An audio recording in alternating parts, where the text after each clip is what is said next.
नमस्कार। कथा कथन में आपका स्वागत है। आज सुनिए प्रवासी साहित्यकार डॉक्टर पुष्पा सक्सेना जी की लिखी हुई कहानी अनुत्तरित प्रश्न। मेरी जुबानी। मैं हूँ सीमा सिंह। रात के 1:30 बजे टेलीफोन की घंटी घनघना उठी। घड़ी पर दृष्टि डालती पूजा के मन में खुशी की लहर दौड़ गई। जरूर बच्चों ने उसके जन्मदिन की बधाई के लिए फ़ोन किया होगा। 12 बजते ही वे माँ को बधाई देना कभी नहीं भूलते। हेलो, उत्साहित पूजा ने फ़ोन उठाया। हिम्मत रखो पूजा, छोटे भाई अवनीश ने गंभीर स्वर में कहा।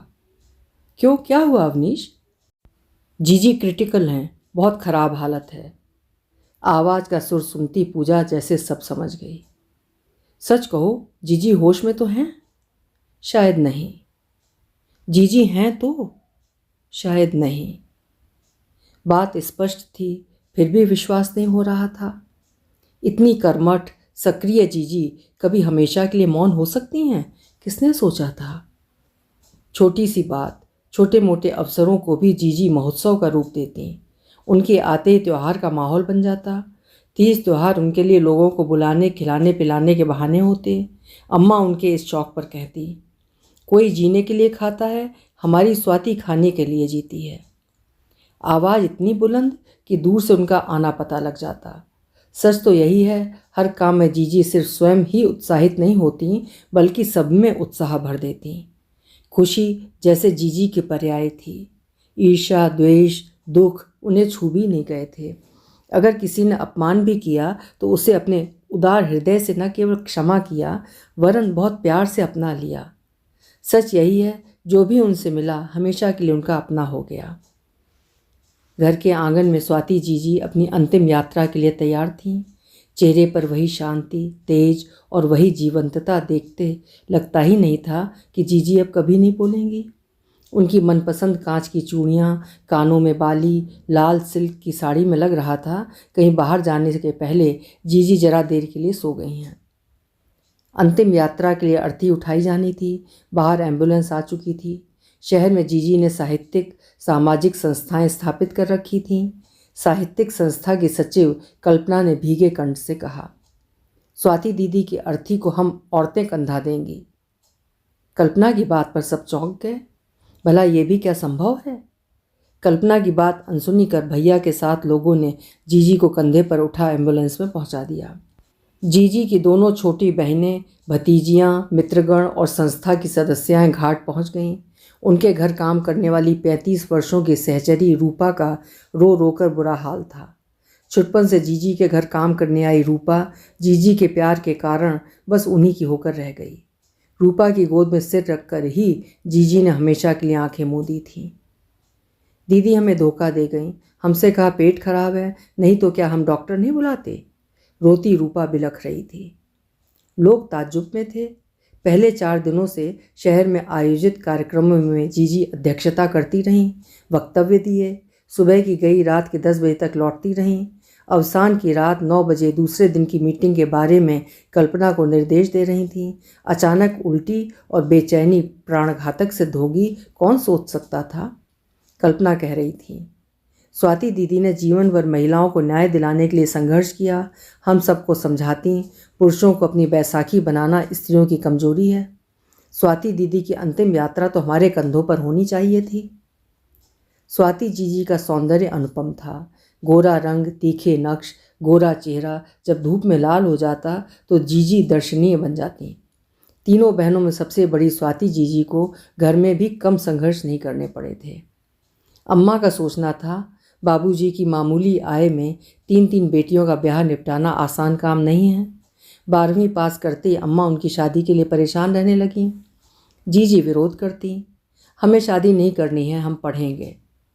बस बहुत पढ़ाई कर ली, शादी के बाद तुझे कौन सी कमाई करनी है स्वाति। अम्मा चिढ़ जाती। जीजी के अनुरोध का बाबूजी समर्थन करते। अम्मा की बहस के बावजूद जीजी को फीस के पैसे दे देते। अम्मा नाराज होती रह जाती। इंटरमीडिएट से एमए तक हर बार फीस के लिए जीजी को संघर्ष करना पड़ा। इतना ज़रूर है, जीजी के संघर्ष ने छोटी बहनों की पढ़ाई पूरी करने की राह प्रशस्त कर दी।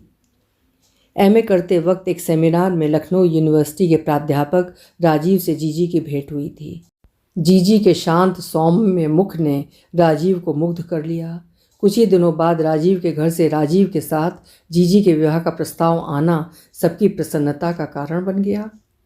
उत्साहित बाबूजी ने बड़े भाई से जब प्रस्ताव की चर्चा की तो उन्होंने तीखी आवाज़ में घोषणा कर दी, राजीव का परिवार मांसाहारी है। अगर उस घर में शादी हुई तो मैं शादी में शामिल नहीं होऊंगा। मांस भक्षियों के साथ मुझे रिश्ता मंजूर नहीं है। बाबूजी में बड़े भाई की बात काटने की सामर्थ्य नहीं थी। पहली ही शादी में घर के सबसे बड़े सदस्य शामिल ना हो तो कैसी शादी। बड़े भाई की आपत्ति पर रिश्ता नकार दिया गया।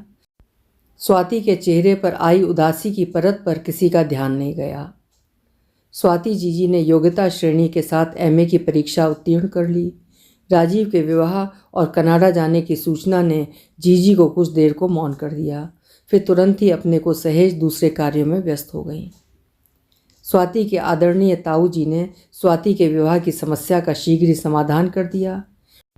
उनके मित्र का आदर्शवादी बेटा नीरज बिना दान दहेज शादी के लिए उपलब्ध था। अम्मा बाबूजी ताऊ जी के आभारी थे। उन्होंने अगर एक रिश्ता नकारा तो दूसरा खोज भी दिया। शादी के बाद स्वाति जीजी राख बुझे चेहरे के साथ वापस लौटी थीं। आदर्शवादी नामधारी नीरज तो पहले किसी और के साथ अवैध संबंध बनाकर रह रहा था। उस संबंध को तोड़ना उसके लिए असंभव था। स्वाभिमानी स्वाति जीजी उस अवैध संबंध को कैसे स्वीकार करती। घर वाले स्तब्ध रह गए।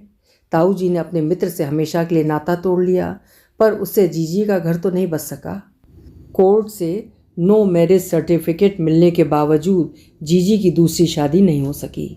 समाज तो लड़की को ही दोषी ठहराता है। इतना बड़ा तूफान झेलने के बावजूद स्वाति जीजी की शांति विस्मित करती। निर्विकार चेहरे के साथ उन्होंने अपने को शोध कार्य पूरा करने में डुबो लिया। लोगों के निष्ठुर प्रश्न ताने अनसुने करती रहीं। अनुत्तरित प्रश्न लोगों का कौतूहल बढ़ाते, पर जीजी के मुंह से उस व्यक्ति के लिए एक भी अपशब्द नहीं निकलवा सके जिसने उनका जीवन व्यर्थ कर दिया। औरतें फुसफुसाती, अरे ज़्यादा पढ़ाई का यही नतीजा तो होना था। पति से दबकर रहना तो स्वाति ने सीखा ही नहीं। कुरेद कुरेद कर सवाल पूछे जाते, क्यों स्वाति, आखिर बात क्या हुई? ऐसे ही तो वापस नहीं लौट आई। अरे तेरे अपने हैं हम, हमें नहीं बताएगी? स्वाति जीजी के मौन पर स्त्रियां चिढ़ जाती। बड़ी घुन्नी है, असल बात छिपा रही है, इसीलिए चुप है, इसीलिए तो खोटे सिक्के सी वापस कर दी गई। कुछ प्यार से पुचकारती, तेरे साथ तो बड़ा अन्याय हुआ स्वाति। जरूर लड़के में कोई खोट रहा होगा, वरना तुझ जैसी लड़की को भला कोई यूं ही छोड़ देता। ऐसा नहीं कि स्वाति जीजी के साथ विवाह के लिए किसी ने हाथ नहीं बढ़ाना चाहा, पर कोई न कोई बात आड़े आ जाती।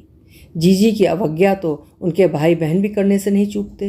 जीजी के नाम पर परित्यक्ता का ठप्पा लग जाने से उन्हें सब सुनाने, अपमानित करने का जैसे सबको अधिकार मिल गया था। स्वाति जीजी भाई बहनों में शुरू से ही सबसे अलग थीं। जहाँ भाई बहन मौज मस्ती में समय व्यर्थ करते, स्वाति जीजी पुस्तकों में सिर झुकाए अध्ययन में डूबी रहती। अपनी पढ़ाई के कारण अम्मा की झिड़कियाँ उन्होंने ही झेली थीं। पूजा सोच रही थी जीजी किस मिट्टी की बनी थी, कोई भी आघात वो किस आसानी से झेल पाती थी। जब जिसने चाहा उन्हें बात बेबात उल्टी सीधी सुना दी। बदले में उसी उत्फुल्ल चेहरे के साथ जीजी उसी व्यक्ति के साथ इस सहजता से बातें करती कि आश्चर्य होता। क्या जीजी संवेदना शून्य थीं? नहीं, ये सोचना भी गलत है। जीजी के संपर्क में तो जो भी आया उनके निश्चल प्यार में सराबोर हो गया। जीजी के शब्द में ईर्ष्या, द्वेष, चतुरता, घृणा जैसे शब्दों के लिए स्थान ही कहाँ था। उन्होंने अपने दुखद अतीत की चर्चा कभी अपने आत्मियों तक से नहीं की। पूजा कभी अपने दुख परेशानी की चर्चा करती तो जीजी स्नेह से समझाती, देख पूजा, हंसी खुशी की बातें सुनना सुनाना सबको अच्छा लगता है, अपना रोना सुनाएगी तो कोई पास भी नहीं फटकेगा। अपनी योग्यता के बल पर जीजी को यूनिवर्सिटी में लेक्चरशिप मिल गई। शहर में जीजी की बहुत प्रतिष्ठा थी। साहित्यिक सामाजिक गतिविधियों में उन्होंने अपने को ऐसा रमाया कि कोई अनुमान भी नहीं कर सका कि उनके जीवन में कहीं कोई अभाव था। खुशी से छलकती स्वाति जीजी हर जगह खुशी का माहौल बना देती। छोटे भाई बहनों के विवाह में जीजी ने जिस उत्साह से काम किया कि अम्मा रो पड़ी। अपने गहने कपड़े तू दूसरों पर लुटा रही है, अपने लिए भी तो कुछ रहने दे स्वाति। मेरे भाई बहन क्या दूसरे हैं अम्मा? इनके सिवा मेरा और कौन है? प्रसन्न मुख जीजी ने अम्मा को निरुत्तर कर दिया। निश्वास लेकर अम्मा मौन रह गईं।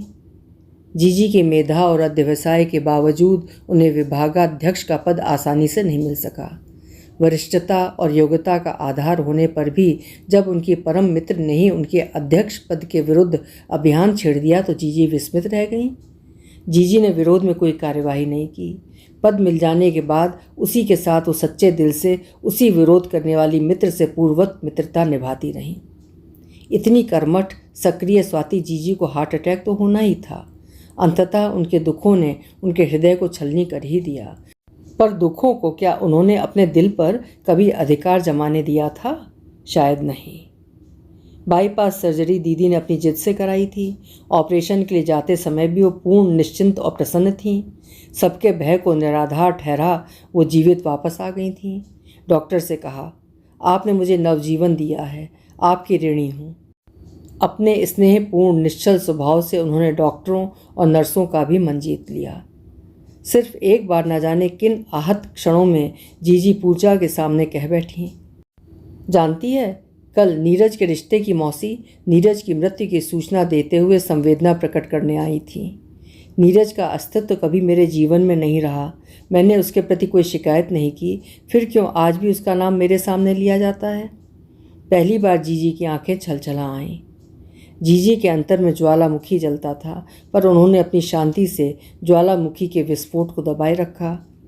पूजा का जी चाहा था उस निष्ठुर मौसी को खरी खोटी सुनाए, पर जीजी ने पूजा को रोक दिया। जाने दे पूजा, अब ऐसी बातें सुनने की आदत हो गई है। पर यह क्या उनका सच था? सचमुच अपने नए जीवन से आह्लादित स्वाति दीदी शायद जीवन के साथ कुछ ज़्यादा ही अन्याय कर गईं। सुबह 9 बजे से रात्रि 9 बजे तक कार्यक्रमों में अध्यक्षीय वक्तव्य, अपनी संस्था की बैठकों का आयोजन, टीवी, आकाशवाणी कार्यक्रमों में भाग लेने के साथ एक नवयुवती की तरह व्यस्त हो गईं। शायद कोई नवयुवती भी उतना स्ट्रेन नहीं ले सकती थी। रात के 7-8 बजे बेचैनी के साथ उल्टियों से यही लगा कि पेट की खराबी है। उनका दिल तो नवजीवन पा चुका था। उस रात भी फ़ोन पर अपनी संस्था की अगली बैठक का कार्यक्रम तय कर रही थीं। औरतों की पीड़ा को उनसे ज़्यादा और कौन समझ सकता था? हर मंच से नारी उत्पीड़न के विरुद्ध आवाज़ देने वाली वाणी में प्रेरक शक्ति थी। वो स्त्रियों को घरों से खींचकर बाहर लाईं, उन्हें अपने अस्तित्व के लिए संघर्ष की प्रेरणा दी, उन्हें आत्मनिर्भर बनने में सहायता दी। वो दवाई दे दो, बाहर खाना खाया था इसलिए उल्टी हो रही है, जीजी रूपा से कह रही थी। स्वाति जीजी की दवाइयों पर सब हंसते थे। अम्मा कहती, स्वाति के तो पेट में दवा खाना है। खाने के पहले, खाने के बाद, सुबह शाम के लिए होम्योपैथिक, एलोपैथिक, आयुर्वेदिक दवाइयों की गिनती करना कठिन था। पिछले कुछ दिनों से उनके पैरों में भयंकर सूजन आ रही थी, पेट में लम्प से बन रहे थे, पर स्वाति जीजी की सक्रियता में कोई कमी नहीं आई थी। सूजे पैरों के साथ घंटों खड़ी होकर व्याख्यान देती रहीं, जुलूसों में पैदल चलती रहीं। स्वाति जीजी की बेचैनी बढ़ती जा रही थी। मुझे नींद की गोली दे दो, मैं सोना चाहती हूँ। स्वाति जीजी अपने इन शब्दों के साथ हमेशा के लिए सो गईं। पास खड़े भाई भाभी, उनकी 35 वर्षों की सहचरी रूपा स्तब्ध खड़ी रह गई। सबसे छोटी बहन रो रही थी। 2 दिन बाद तुम्हारे पास आना था जीजी, तुमने मेरा इंतज़ार क्यों नहीं किया? स्वाति जीजी की मौत की गूंज से शहर शोकाकुल हो उठा। स्वाति जीजी का चेहरा इतना सुंदर कैसे लग रहा था? मृत्यु तो भयानक होती है, पर स्वाति जीजी मुस्कुरा रही थीं, हमेशा की तरह सबको आशीर्वाद दे रही थीं। कल्पना के साथ बहनों ने स्वाति जीजी के शरीर को उठाकर चिता पर लिटा दिया। जीवन भर स्त्री न्याय के लिए संघर्ष करने वाली स्वाति जीजी के लिए ये उनकी अंतिम श्रद्धांजलि थी। झरझर बहते आंसू पोंछ रीता ने कहा, स्वाति जीजी के जीवन में रोना निषिद्ध था, हम में से कोई नहीं रोएगा। ठीक कहती हो रीता, स्वाति जीजी कहीं नहीं गई हैं, अपनी अच्छाइयों के साथ वो हमेशा हमारे बीच रहेंगी। पूजा का अंतर हाहाकार कर रहा था। उसने स्वाति जीजी से कितनी बार जानना चाहा, कितना कुरेदा, क्या उन्हें अपने प्रति हुए अन्याय के विरुद्ध कोई आक्रोश, कोई शिकायत कभी नहीं हुई? एकाकी जीवन जीने को विवश करने वाले नीरज को क्या उन्होंने सच्चे मन से क्षमा किया था? अपने एकाकी जीवन में क्या कोई अभाव नहीं लगा? लाख पूछने पर भी जीजे ने कभी कोई जवाब नहीं दिया और आज अपने अनुत्तरित प्रश्नों के साथ स्वाति जीजी हमेशा के लिए चली गई। ऊंची लपटों के साथ स्वाति जीजी का शरीर पंच तत्व में विलीन होता जा रहा था। सब मौन स्तब्ध खड़े रह गए। काश कोई आवाज़ उन्हें रोक पाती। अभी आप सुन रहे थे वरिष्ठ लेखिका डॉक्टर पुष्पा सक्सेना जी की लिखी हुई कहानी अनुत्तरित प्रश्न। उम्मीद है कहानी आपको पसंद आई होगी। पसंद आई हो तो कहानी को लाइक करिएगा और चैनल को भी सब्सक्राइब कर लीजिएगा। कल फिर मिलेंगे। आपका समय शुभ हो।